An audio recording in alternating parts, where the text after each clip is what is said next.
أعوذ بالله من الشيطان الرجيم بسم الله الرحمن الرحيم اللهم صل وسلم وزد وبارك ومجد وكرم على عبدك ورسولك سيدي وسيد المرسلين وإمام المتقين وقدوة زاهدين محمد وآله الطاهرين المعصومين وبعد السلام عليكم ورحمة الله تعالى وبركاته أمباديت بشرف الله جباو كشي على تدو هنا على تدو بركة على تدو على كديننا وكلين لنا بلا جلما أمي أوفوك أولي من دو أكن يمدل ملكنا أني ملكو كاومنك jiyan yoro yoro anga bi wajulu kene kono ambe Côte d'Ivoire jamana kan Abidjan kerengreni ala jamiyatu ansardin kasra fe yoro mi nabi wele ko Abidjan Sud jamiyatu ansardin tonde munumbe ujara ku kaniso janu kan nyagalira an karamogo ananga seido ananga kudwa ale ka bangine hukmu konnana le 12 mai 2017 we wele blanc karamogo ma Ibrahim Konate kabo boake akena do nyinama yawye kene ndem faya ana bonya o bela jelen ton taleno kadi anga chikorwa ma El Haj Sako karamogo Fode fe munum bora Fédération Abidjan Sud ka anniversaire 2017 hukmu kono ange jeka nyama dafe.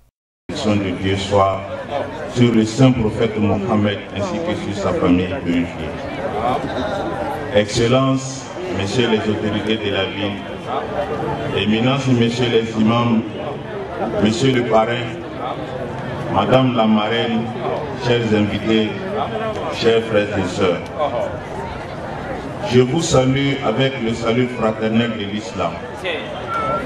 le salut de la paix, le salut des élus du paradis. Que la paix, la miséricorde et la bénédiction de Dieu soient sur vous. Nous sommes rassemblés en cette nuit du jeudi 11 mai 2017 pour rendre gloire à Dieu et lui exprimer notre reconnaissance pour sa grâce et sa miséricorde qu'il nous a fait bénéficier en nous donnant un sauveur du nom de Chérif Ousmane Madana Haïdara. Nous faisons cette reconnaissance par la commémoration et la célébration de l'anniversaire de cet homme exceptionnel, hors du commun, prodige du siècle. Oui, il est le nettoyeur, le purificateur, le balayeur, l'usine de la spiritualité, réseau de la croyance, connexion de la piété et de la morale, le renouvelateur, signe et preuve de Dieu, fierté de l'islam, fierté des musulmans, fierté de l'africanisme, combattant de la dignité, infatigable chasseur de la vertu, le rassembleur, la lumière de la guidance, le pardonneur, l'endurant et le patient, lion de Dieu et de la religion, ambassadeur de la paix, héritier du prophète et de l'imam Ali, capitaine du bateau de la famille du prophète, ami de Dieu, fils de Madana Haïdara et de la grande dame Baskan Traoré, guide spirituel des Ansars, j'ai nommé à ce Chérif Ousmane Madana Haïdara. Les qualificatifs me manquent pour qualifier ce géant de l'humanité. Géant non pas par son physique, mais par son travail et les actes qu'il a posés. 12 mai 1955, 12 mai 2017, lui, Chérif Ousmane Madana Haïdara a 62 ans. 62 ans de lutte, de combat, dont il a dû tout endurer, la faim, la soif, les injures, les insultes, la médisance, le bannissement, les suspensions, etc., etc., jusqu'à ce que Dieu lui apporta son secours et son soutien. Nous célébrons la naissance de ce grand homme, car grâce à ce combat qu'il a mené, nous avons eu une bonne et saine lecture de l'islam et de ses enseignements. Et alors, la lumière de la spiritualité a jailli dans nos cœurs,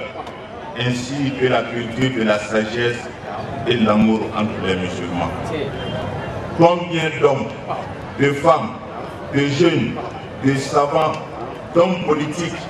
à quelque niveau social qui se trouvent, après perdition, hérésie,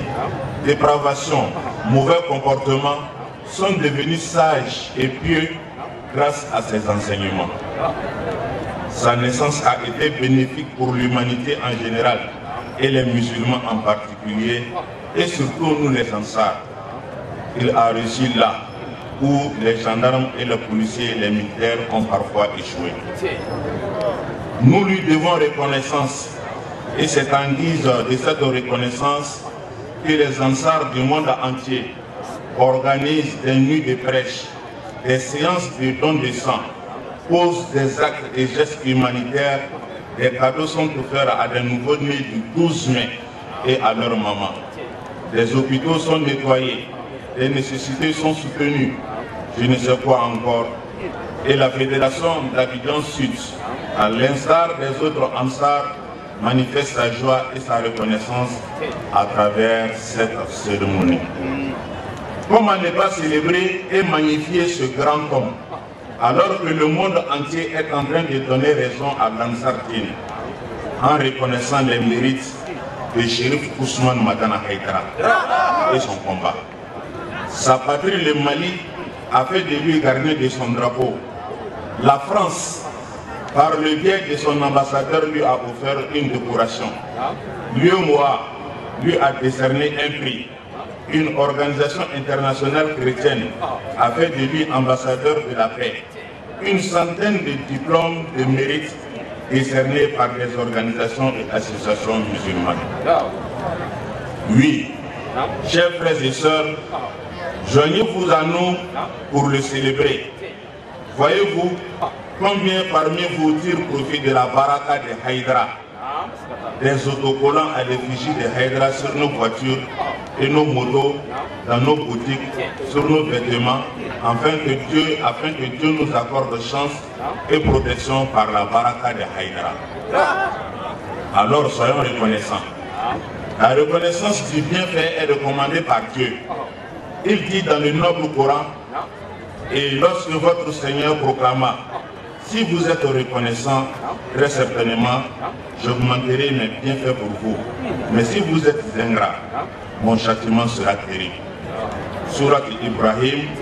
verset 7. Il dit encore, pourquoi Allah vous infligerait-il un châtiment si vous êtes reconnaissant et croyant? Allah est reconnaissant et omniscient. Surat les femmes, verset 147. Grâce à lui,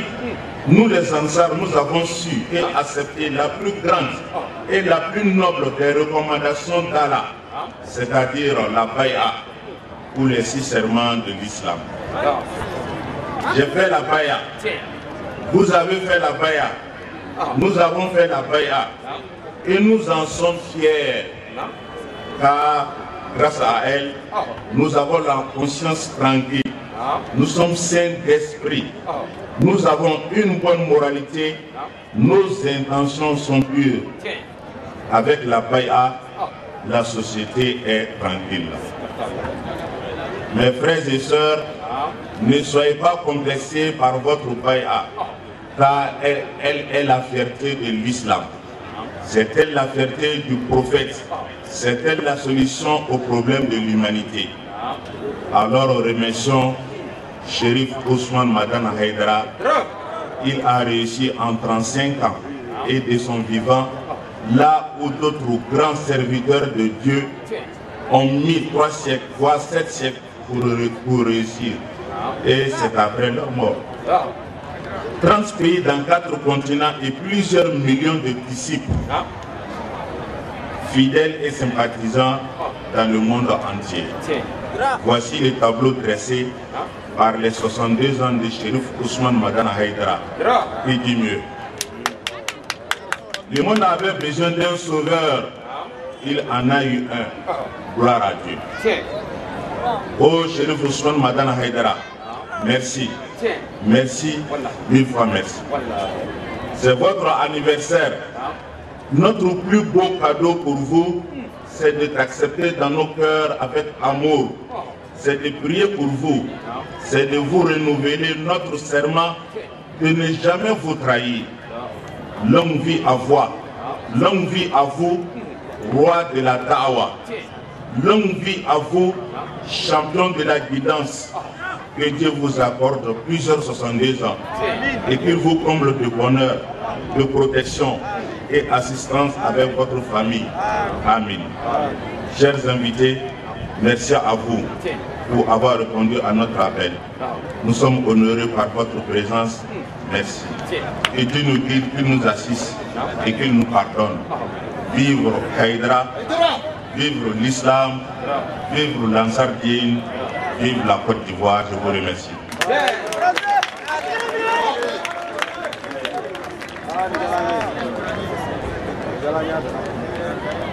Alhamdulillah, الذي نقول وخيرا مما نقول. الحمد لله الذي لا يليق الحمد إلا به حمدا يوافي نعمه ويكافي مزيده. الذي ليس من شيء ولا في شيء ولا على شيء وليس كمثله شيء وهو السميع البصير. وهو لا هو إلا هو ولا إله إلا هو.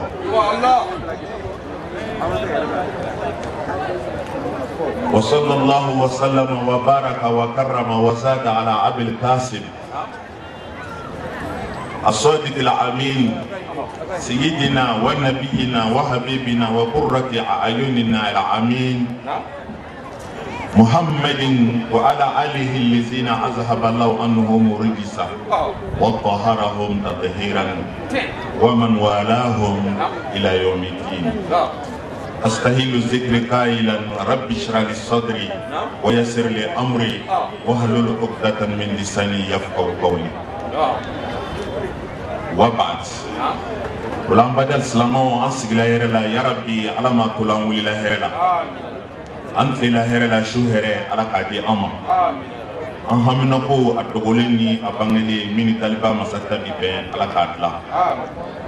جو ميمي أنكلين لنا ويش كندي على كتوان نايجة على كنان لابلاي على كدينا ني ويسلام ياي على ما دمنا أدمي باو على مو دمنا على كان يرو فرا دمي باو كا أدمي سي أنا دوني أنا كنيا أنا لمنيا أنا على نسرنيا أنا نفلو على كدي أما على كان سبتشاكا على كان شيتنياكا على كان فاتواكا على كان فرا على كان تنمونغا إرجعتي روما كوسو وبرنام بني كما أنكر مو روما كوسو صلى على رسول الله ولا نمبراي شينا Aslamon Amri Dumanchoula Kabin le 11 mai 2017 Kabin Ouma Niala Sonama Aslamon Fanaka Jatife Habib Ala Gracie de Bachar Mohamed Mustafa Aga Hijra Keleno de Yelemani Madina Nislamon nga jati sanjati damina o de fe amo samba kele ni sanke menani ni bisaba ni shegi ka be an kalo shegi nama ni ama fili na fo ma ko shabana ambi o de kan andurula wala alhamdulillah ambi bunye keneka ambi ala woni ni man don keneka ambi ala bakadali keneka Ami do jabi kene kan ami islamaya ka kene bado ka kadaka shina amsar din islami anaka ma wolenu no yanga ma bawe nyunu yo sembo uyafro kana fara on ka kenenga kana ambonye anu ka je ka fara nyonga kadalba masafu sabu foi mandi alaye akay donfe ko kuma bina ay hereki ay nemaki ay nyaba la pi jombe aparka dalika ubi jaye kamuni tsala ka aparka ta kafaro amu sigire la shina ola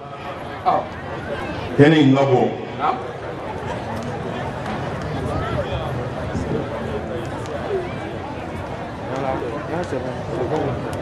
Ola kene ka bon namu geleya ama bunyeni konate kene ka bon namu geleya ama bunyeni ere kene bunyena ni kene tigide don bi bunyeni komnu tera konani al ayamu tasiru azimatan bi hawadisiha don bi bunyeni na corona fonde feminu mi ke do mono ima aka don doya wala kele aka bonya ola ablobi aka garbo ke kuma kana oye anfo oye ka konfa na min kana ne haydara ti am bisbiya aka mo boya do fle aka ma boya do fle garbu ni minu ma don kunu ngoru do na bi la garbuke sana ka do wala da ko wi foro femina o e foli kanga mo ba fo nam gele ni wele bla wele nuna kana fa anga bunye be buye anga foli be buye ni majini ni karama be anga imam bo be kene kaya cause le représentant be kene kaya association sero be kene kaya ala ko bo be kene kaya anga parent be kene kaya anga foli baye anga marraine be kene kaya anga foli baye kuma mao masira ya foli be be islamia ka foli la kenya ka foli la badia ka foli la ko ka don ko tama inti tama kwanzai wajib be ka bo ala bolo mamini si yoro iba fo ko ala ko kira ko abeka de ale madama ni wajib ke la ngenia kan ni wajib ke la sincere na ngenia kan wajib ngabo ala tabo me ala ko wajib minu bisiga ala to kola o bunyo tikeleni donc pour na mo kuma be ala kuma kale na ala ere ya akona kuma do ku se ya doy Kwana ya ala kumakande, dilula kumakande, kwana ya ala kumakande, kira Muhammadu kumakande, ala di kumakando, aya baworo aniko, sura kemenikani nani, me ala ikabu nyedoye. Afora dama ko Qur'an dusukun. Afora sura dama no e sura to ikhlasi. Ko mana ko ale shiya sabaka adilul Qur'an. Umana biya ina la yoke, sekatala uma nisira o ala kelen nga kuma la segida aka donve o sigi kun mu fana ngo wajibu fana bunye nyoy denuli wajuli do koya wajuli do sugoya wajuli do duka daile wajuli do or ala yiti ma fado kenyi aina faranga anga je ka ala fo ni wajuli do sigura wajuli do mawludu wajuli do sanayelo wajuli do ashura wajuli do ta ala barka da sai shiru son magana haidara bangila wajuli re wajuli la bele doyi Aslamo, ampe tienfe sigilibia, mi de haidara fe, na ampe boli bena kanko, adama den nyuma shiti fikiri wale fe. Mon shiti fikiri wale fe. Iyi nyuma nge mae, aya sara, ni jugumae, itsi takam. Mon shiti fikiri wale fe. Oh, ni oye an adama den aw no la fuledo naw te fikir wale fe o kuma ala min ya aw da ko hakili di aw ma ko famu do aw na aw mana fikir wale wala me o kuma ala min ya hakili di aw ma se ka ke fikir wale fe ni ya me islamaya didul kufri o kuma na wona ye fikir wale ya sinayo islamaya re de fikir wale ya sinayo sabu ala ya aw da tigi wala te aw na ala ko ni kala islamay o ko ko ye ala barka da idani na ala ye danya do e dan tigi wala kena won zona ye ngena ni iko min goke abi fi ma ko ala barka da ba nam ya yere de ala ma ajana na ye fara de ale da ya ala barka da kala islamay na'am islamay ya ala barka da de ya famu kele ola amru o ala barka da kana de ka ala yere o yini yoro chamana alquran wono ka bokmana kwanga ke wale yere ka bokmana ka ke wale ala barkada ka bokmana sawu mo ba fo ala ini che mo ba fo mo nyoma ini che mo mi nyuma yake ba fu dala ini che o me mi mo boye ikake ake wale ke aka yemu wale la ibika ala barkada do wale la o kabo wallahi daga foli kabo daga foli wala la ya fo qur'ana mono nabila dauda di adinga Sulemana nasum boy apo imanu ala daud shukran wa qalilun min ibadi ash-shakur apo dauda ini sumo ay barake imanu sisa agwala kulu la qawlu la kala amalu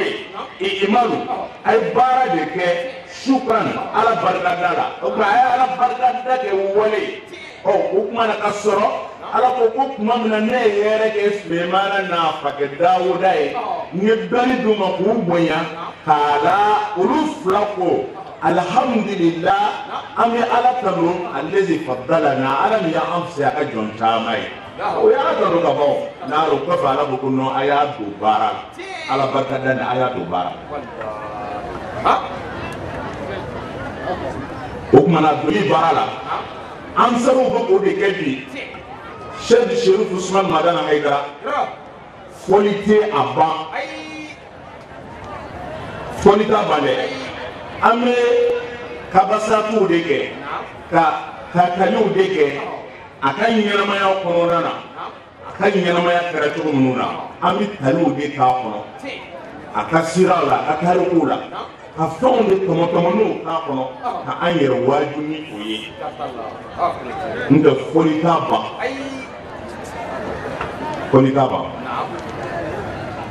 mais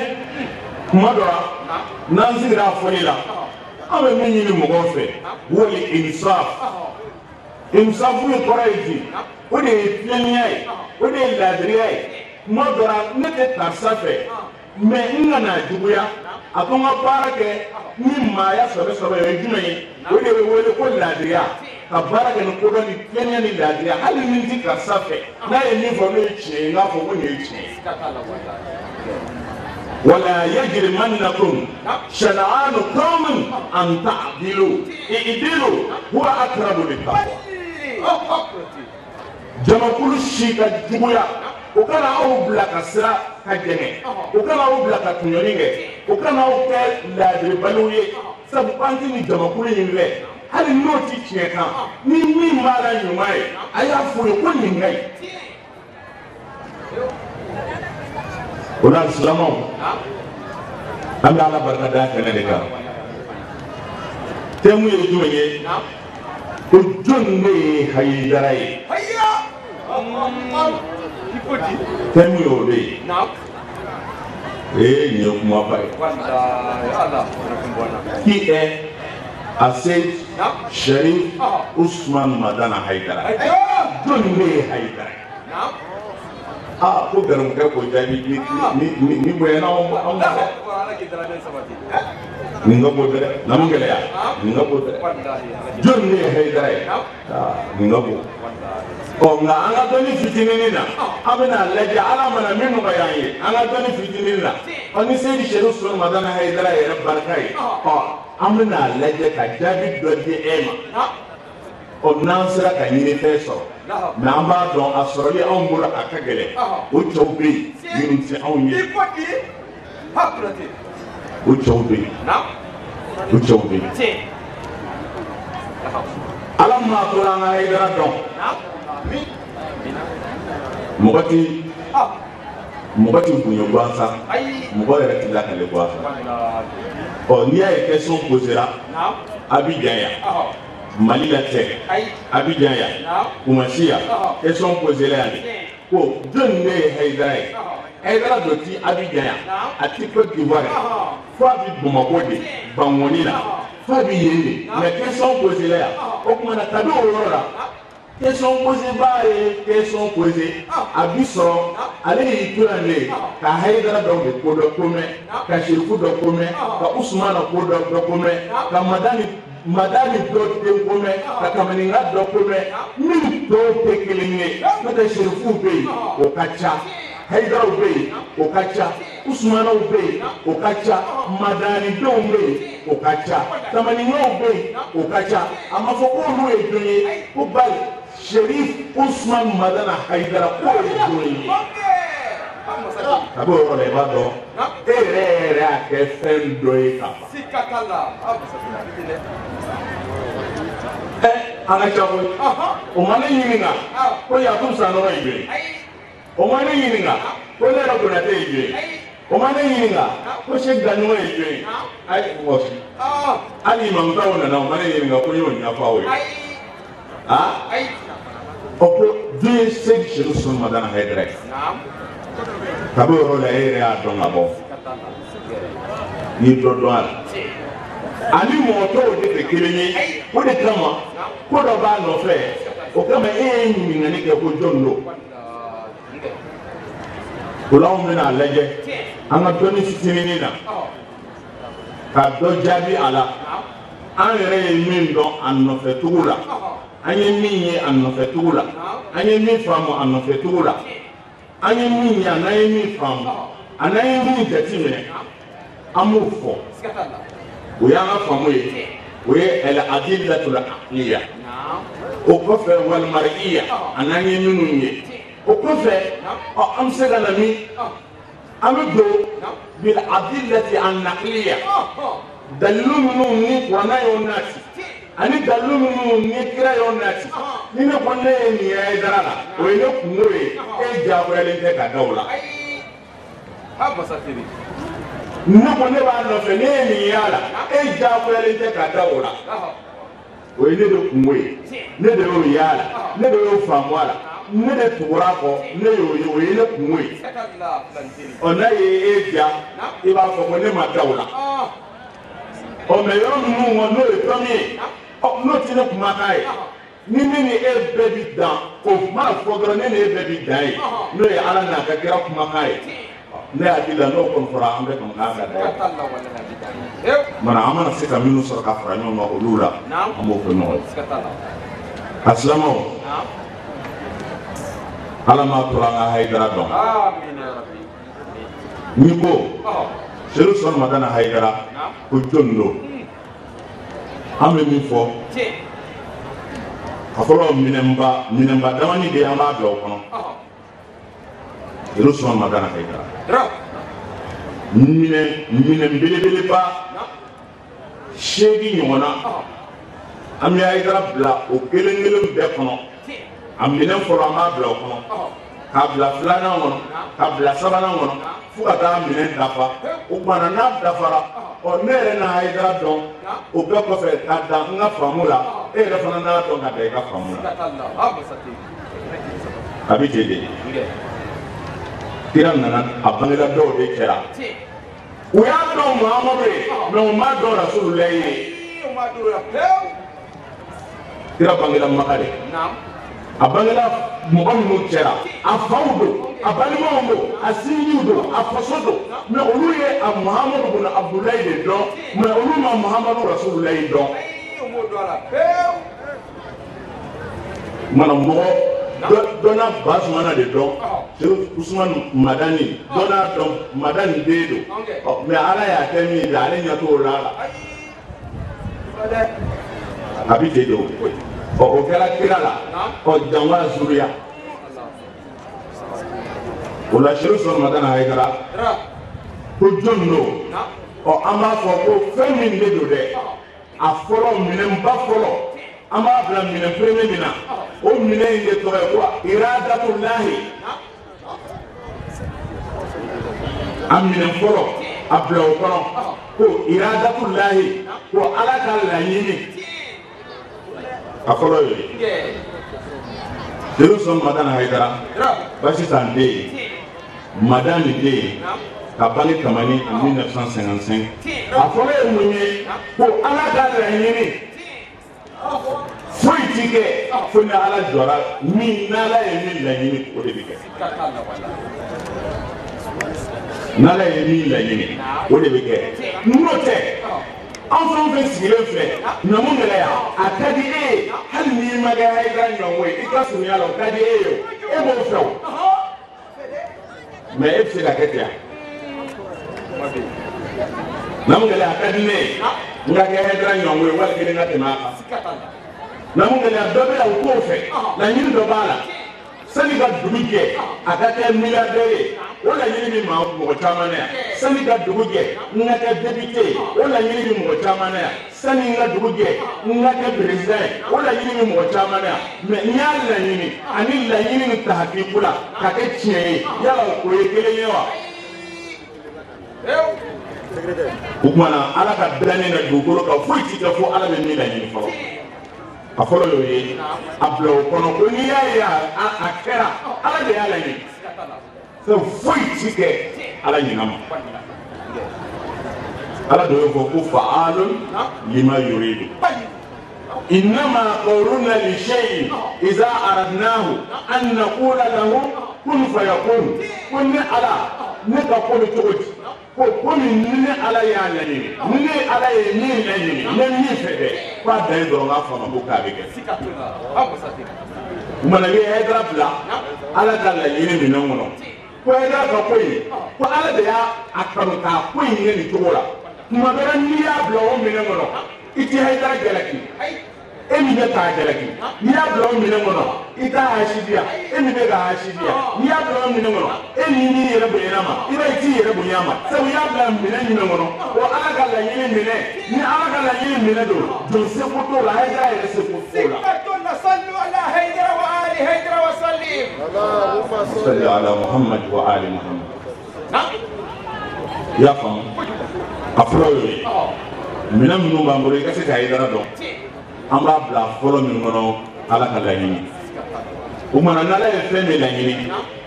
mun de bɛ tugu o la ka bagaw a b'a latigɛ minɛn filanan i b'a bila Ala ka latigɛ de kɔnɔ wa kana amrullahi maf'ulan n'Ala ye ko min laɲini k'a bɛ kɛ o kumana i b'a bila Ala ka latigɛ kɔnɔ iza qada Allahu amran hayya lahu sababa ni Ala Ta'ala ye ko o latigɛ ka ban o kumana a bɛ sɔrɔ sa a fɛɛrɛw tigɛ k'a dabaliw tigɛ o kumana Hayidara Ala y'a laɲini o ye kelen i b'a bila o minɛn kɔnɔ a filanan ko latigɛ don Ala y'a latigɛ sabula foyi ti kɛ fo Ala ka latigɛ n'Ala ma min latigɛ jɔn si tɛ se k'o kɛ n'Ala ye min latigɛ jɔn yɛrɛ tɛ se ka boli ka b'o kɔrɔ anw b'a bila o minɛn de kɔnɔ Ala y'a latigɛ a kɛra wa bɛɛ ɲɛ b'a kɛtɔ la a tɛ se ka bali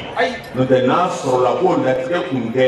ko maa kun bɛ Ala ka latigɛ bali Hayidara ko kun banna a mɛnna dɛ Hayidara ko kun banna a mɛnna an bɛ Zikru Solo fo k'a barikada ka waleɲuman dɔn bi ka fɛn minnu fɔ an karamɔgɔ la aw ye caman mɛn o la sara bɛ Ala bolo Ala k'a n'a dɛmɛ Ala k'a n'a kɔrɔta Ala k'a n'a wasa n bɛ fɛ ka mun f'i ye mɔgɔw ye laɲini minnu kɛ ko bɛ Ala ka laɲini latigɛ dufa o cayala dɛrɛ dabaliw kɛra kɔrɔtiw bonna murutigiw y'o ta kɛ dɔnmɔw y'o ta kɛ ninnu i hakili bɛ ko o ko la ko fɛn o fɛn n'a ka kɛ k'an b'a Ala ka latigɛ kunbɛn yaasa a kana kɛ o bɛɛ kɛra mɛ o dɛsɛra bɛɛ la mun ma sɔn sabu Ala y'a latigɛ ka ban n'i y'a ye ko mɔgɔw ye n ka ko tiɲɛ Ala m'a kɛ de n'o tɛ n'Ala y'a kɛ mɔgɔw tɛ se ka tiɲɛ an b'a bila o minɛn kɔnɔ a sabanan an b'a bila minɛn min kɔnɔ n'o ye minɛn sabanan ye alwafawu bil ahdi Ala ka laɲini kɔfɛ a ka latigɛ kɔfɛ Ala yɛrɛ ka layidu dafa Ala yɛrɛ ka layidu dafa o ye jumɛn ye tuma min na ni Ala ko Alakira sallallahu alaihi wasallam wa yaqulu allazina kafaru lawla unzila alayhi ayatun min rabbih innama anta munzirun wa likulli qaumin had o kumana ala ko kafiru mangono kafiru b'a fɔla ala kira ye ne b'i kira ye munna i ti kabako ko kanga ye ne b'i ye kira ye munna ala ti kabako dɔ jigin kabakolo la k'a di ma an k'a ye mana kulu ka kɛ sanu ye jiko gɛlɛya min bɛ maka o ka bɔ yen a fan bɛɛ ka kɛ kɔbaw ye a fan bɛɛ ka kɛ bajibaw ye a fan bɛɛ ka kɛ forobaw ye mun ma sɔn ala k'o kabako ko dɔ di ye muhamadu kira hamina kira jɔyɔrɔ la ne nin ye ne ye o kumana ni ne muhamadu ni ne tɛ minnu bɛna ne kɔfɛ n'olu kan ka kɛ wajulukɛlaw ye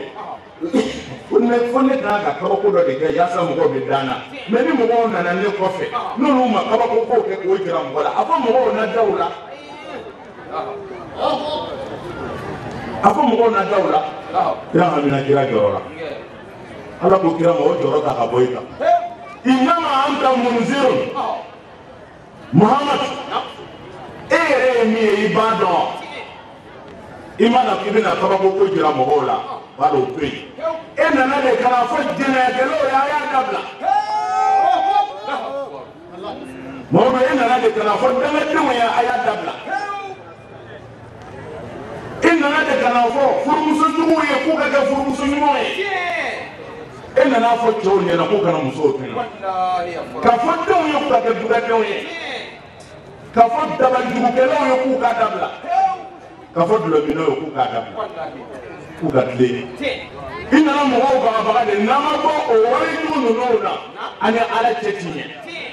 ala b'a laban ko tiɲɛ n'o jogojuguya ye sɔrɔ k'aw don jahanama kɔnɔ o tuma e nana mɔgɔw bagabaga mɔgɔ dɔ hali ni e tɛ yen wa a dɔn e yɛrɛ kɛra nin man dɔ y'i kandabaa ye wa jamakulu bin na fo ka taa dugukolo meleke ne ala tɛna ban n ka jɔnw na k'u to dibi la kiribanciya dibi fo min na ni mɔgɔw ye minnu bɛ wele ko kandalikɛlaw kandabagaw u bɛna mɔgɔw bɔ fili la k'u kanda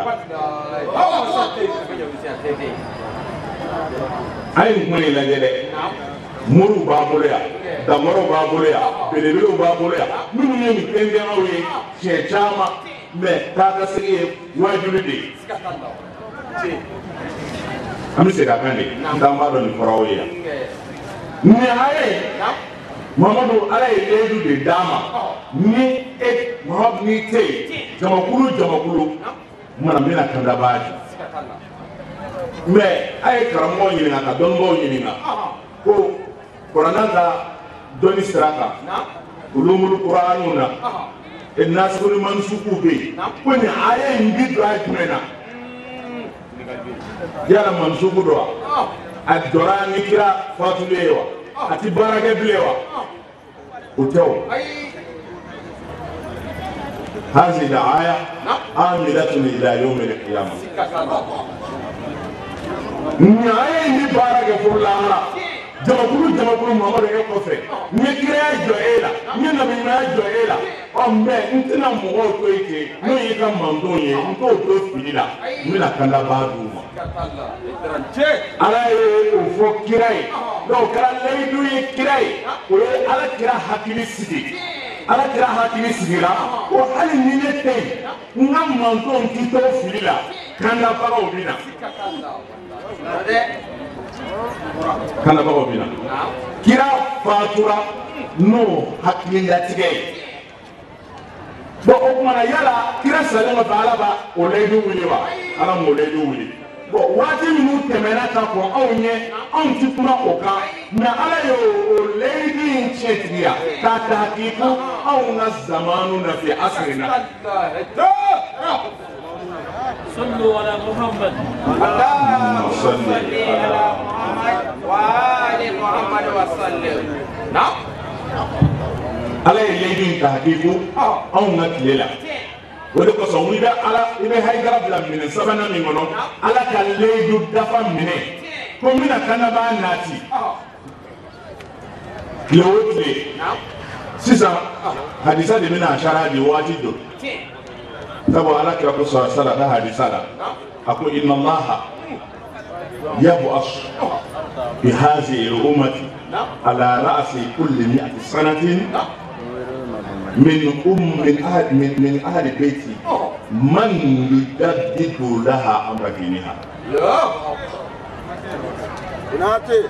أشهد أن أنا من أهل بيتي فرحا لا أشهد بهم أهل بيتي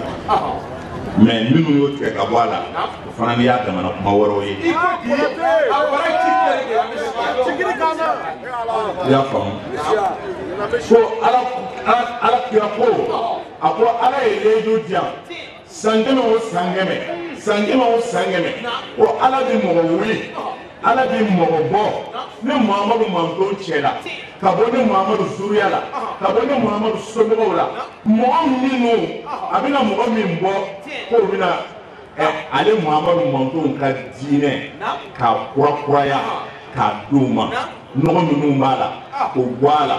fili minnu b'a la o bɔ a la o tuma na tiɲɛ minnu dora olu segin olu don a la ka tiɲɛ jira mɔgɔw la ko ala ko a b'o kɛ san kɛmɛ o san kɛmɛ wa ko mɔgɔ min bɛna ko o baaraba in kɛ ko bi bɔ ale Muhammadu Suruya la mɛ hadisa riwaya sira dɔw kan ko a ka bɔ ale somɔgɔw la o y'o yɔrɔ tigɛ ka bɔ a la.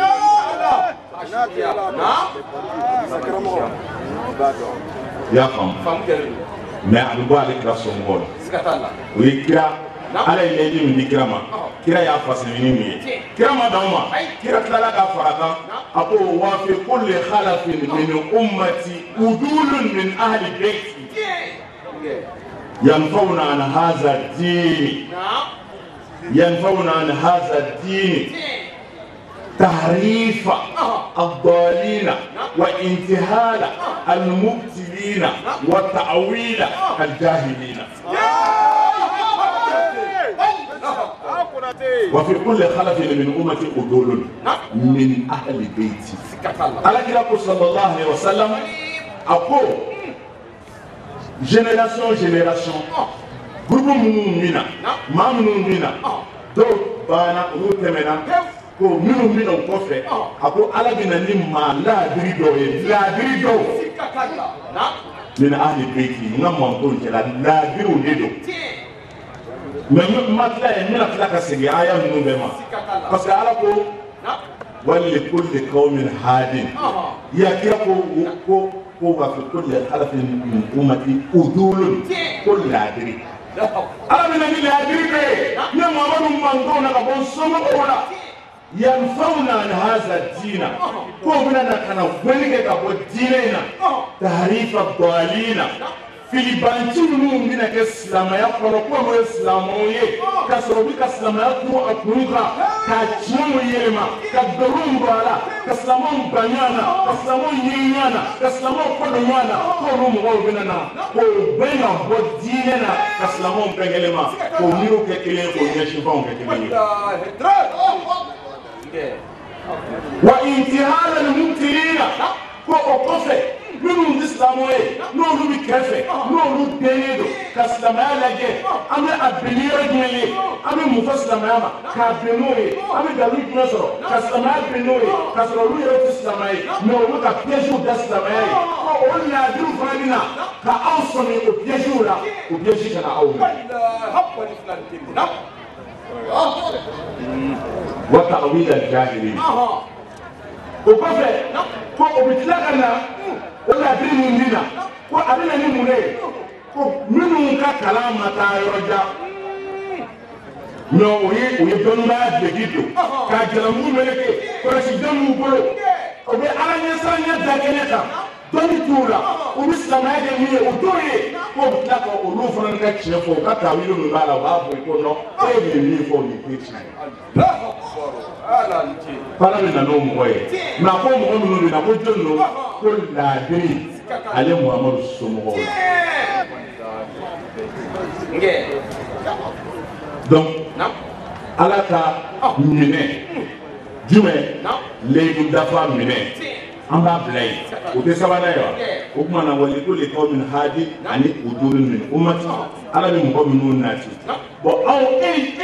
ka filɛli kɛ bi diɲɛ kɔnɔ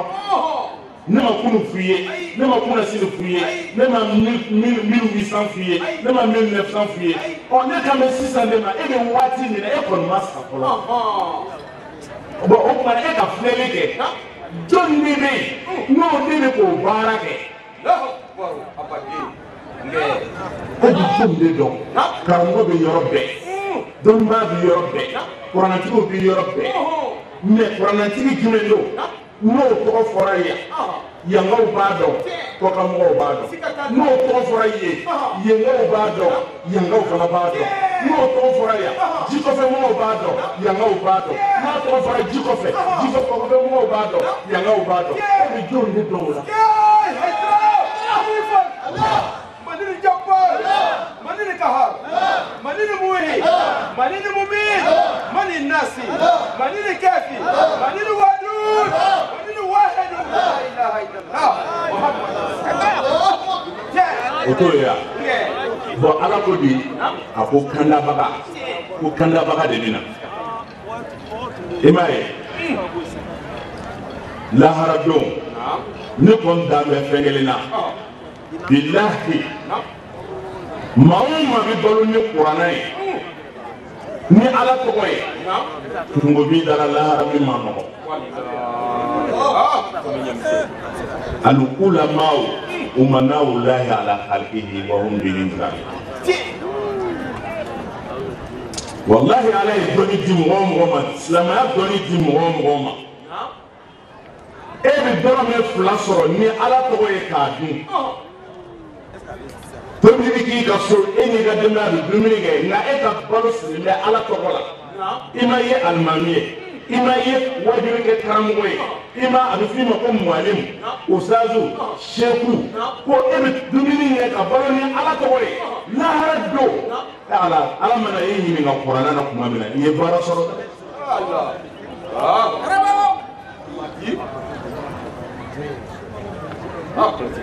Sabu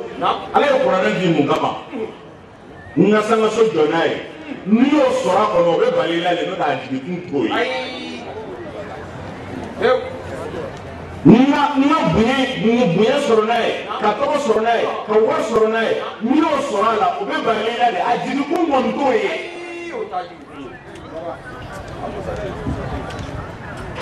mais kira tɔgɔ de bɛ fɔra anw na wajibikɛlaw alimamiw karamɔgɔw o tuma anw bɛ kira nɔ de la kira ka wazifa tun ye mun ye ma kɛnɛ tɛ wazifa to rasulullah kira ka baara ye mun ye hidayatu nas ka mɔgɔw bɔ fili jeli sɔn magana haidara ala ko n bɛna kandabaa de di an y'a ye karamɔgɔ dɔw bɛ yen olu ma mɔgɔ sɔrɔ u bɛ min juguya dugukolo ka Haidara kɔ wallahi ni bɛ hinɛ maa la hinɛ a la sabu a jɔli ala ɲɛkɔrɔ kuma t'a bolo Haidara e b'a juguya mun kama a ka museri ma foyi mais a bɛ ka mun de ɲɛ e ka diinɛ ye e bɛ ka baara silamɛya min tɔgɔ la i bɛ ka bonya sɔrɔ silamɛya min tɔgɔ la mais e ma se ka min kɛ ala y'o kɛ ni nɔgɔya ye n'i ma se ka fara a kan k'a dɛmɛ dugawu k'a ye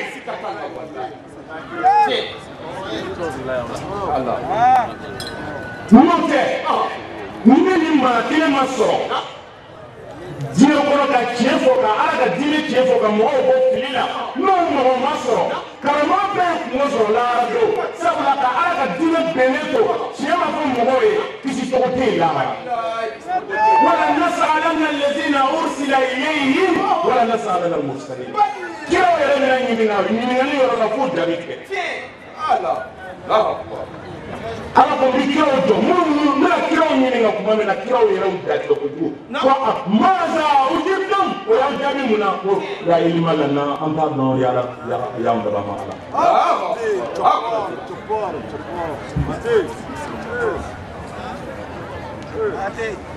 i y'a faamu n bɛna min ko wali kulli qawmin haad ala ko n bɛna kandabaa de di sisan anw ni dɔw ye ɲɔgɔn sɔrɔ ma Haidara yɛrɛ ma kalan Haidara ma kalan mais a ko a tɛ nawo dɔn k'a tɛ balaga dɔn k'a tɛ sɔrifu dɔn k'a tɛ mantigiw dɔn a ma nususu la adabiya kalan a ma taa kɛrɛ a ma taa Marɔk a ma taa Jamiyatul Islamiyya la Madina a ma taa Maka a ma taa Ummul Qura a ma taa Irak a ma nin kalan kɛ nin yɔrɔ ninnu si licence t'a bolo doctorat t'a bolo o ye nin fɔ donc wa o million jahil o b'o de fɔ a ye oui mais est-ce que o ye lɛbu ye Haidara ma wa o tɛ lɛbu ye Haidara ma wa karamɔgɔ yɛrɛ y'i sigi fadenkɛnɛ na Buwake a kasɛtiw bɛ mɔgɔw bolo a ko yan a ko Buwake yan ale kalanbagaw bɛ sɔrɔ minnu b'ale kalan arabuw ka kan na san 20 k'ale ma se ka o la mɔgɔw bɛ sɔrɔ minnu b'a kalan balaga la san caman ale ma se ka o la mais ala ka diinɛ n'a y'a bila yɔrɔ min na diɲɛ wuli b'a bato sɔrɔ a dangan na manil qayyum manil wahid wahidul wahid la ilaha illallah muhammadur rasulullah kunate mo fɛ ka mun fɔ anw dɔw ɲɔgɔn sɔrɔ ko a ma kalan anw ko kalanbaliya tɛ Haidara ma lɛbu ye mais n'i y'o fɔ a ma o ti bala na ala yɛrɛ y'o kɛ a la mujiza dɔ de ye mɔgɔw kana fɔ k'a ka kalan de y'a to a bɛ nin fɔra fo mɔgɔw k'a dɔn k'a fɔ ko ja ko kalan tɛ ko ala de y'a yamari ni nin baara kɛ ye parce que n'a sɔrɔla ko doctorat b'a bolo a b'a fɔ de k'a kalanna de mais comme a dun ma kalan n'o a yɛrɛw ko ten o tuma na ale ye fɛn kɛ doctoratigiw ma se ka min kɛ a ye mɔgɔw kanda o tuma an bɛna dɔn o la ko ja kalan tɛ ko ala de y'a bila kalan tɛ ala de y'a bila wali kulli qawmin hadi dɔnnibaw tulo b'an na o hadi in dɛ ala ko ko kandabaa bɛ di jamakulu bɛɛ ma a m'a fɔ dɔnnibaa bɛ di jamakulu bɛɛ ma wali kulli qawmin alimun u ma fɔ wali kulli qawmin faqihun u ma fɔ wali kulli qawmin balagiyun u ma fɔ nahawiyun u ma fɔ mantiqiyun u ma fɔ bali wali kulli qawmin hadi n'ala min kɛ kandabaa ye hali n'i ye kuranɛ kunu i tɛ se ka maa bɔ fili la n'ala min kɛ kandabaa ye n'i ye Bukari kunu ka Muslim kunu ka Sunan Nasa'i kunu ka Abu Dawud kunu ka Tirmizi kunu a bɛɛ dɔnni ka dafa i la walahi n'ala min kɛ kandabaa ye hali i furumuso i tɛ se k'a bila ala ka sira ala bɛ kandabaa de kɛrɛnkɛrɛn de a ma dulon kala la koyi mɔgɔ ye kala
Mama,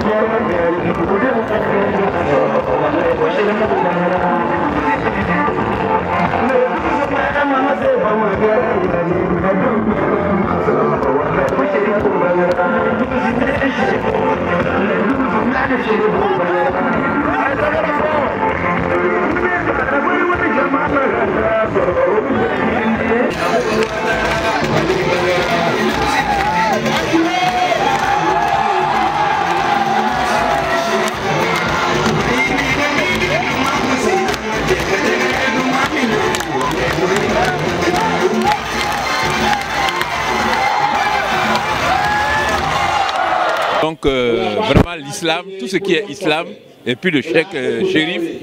j'ai beaucoup entendu parler de lui. Très honoré et je suis vraiment content de Konaté, de Bouaké. Donc vraiment je suis très content, je suis fier et je prie Dieu que dans longue vie, il n'a qu'à vivre longtemps pour nous éclairer, pour nous apporter sa divine protection parce que c'est Dieu qui lui a donné. Ça c'est un homme de Dieu. Un homme de Dieu, c'est un homme de Dieu. Et moi, j'aime les hommes de Dieu. Il va venir maintenant. Je prends cet engagement. Si Dieu me donne longue vie et santé. Et je sais que Dieu va me donner longue vie et santé. Je vous remercie, vous les journalistes. Alhamdulillah, Rabbil Alamin. Be ala foka ala wal nyumando. Ni question yi jaranye foka damateme. Parce que ala yi bunya min ka anye ni anga Sayyidina Ali. O aye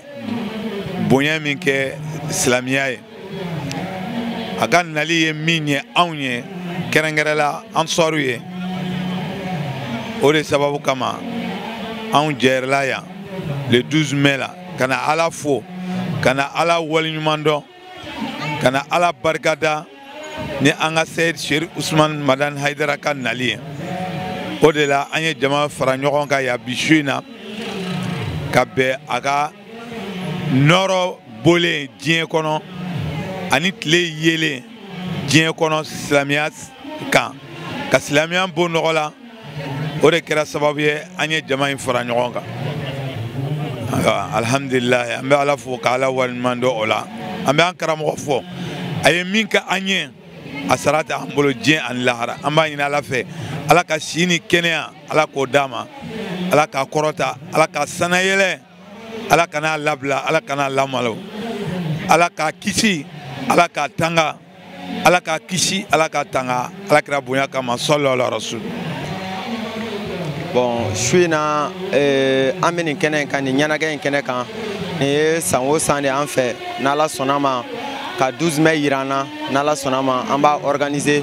an karamɔgɔ n'an ka seyidi Seyid Cherif Ousmane Madani Haidara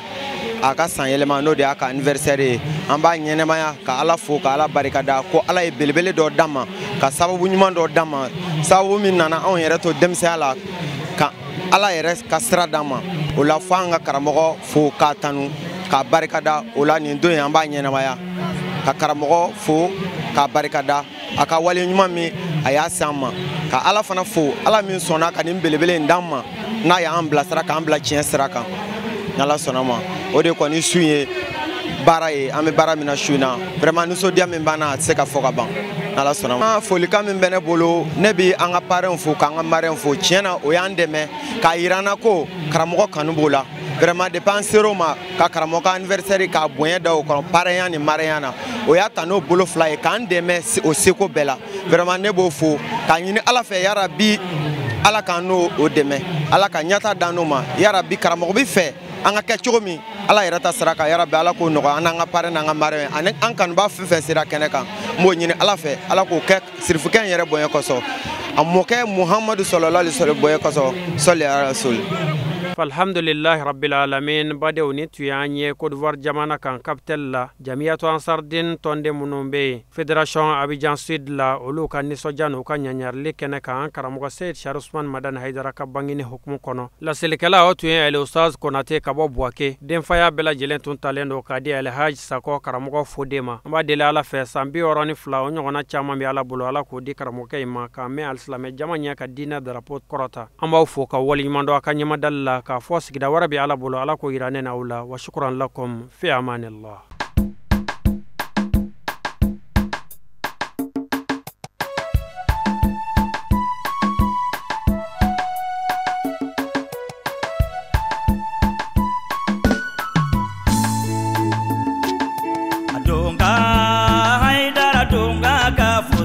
sanu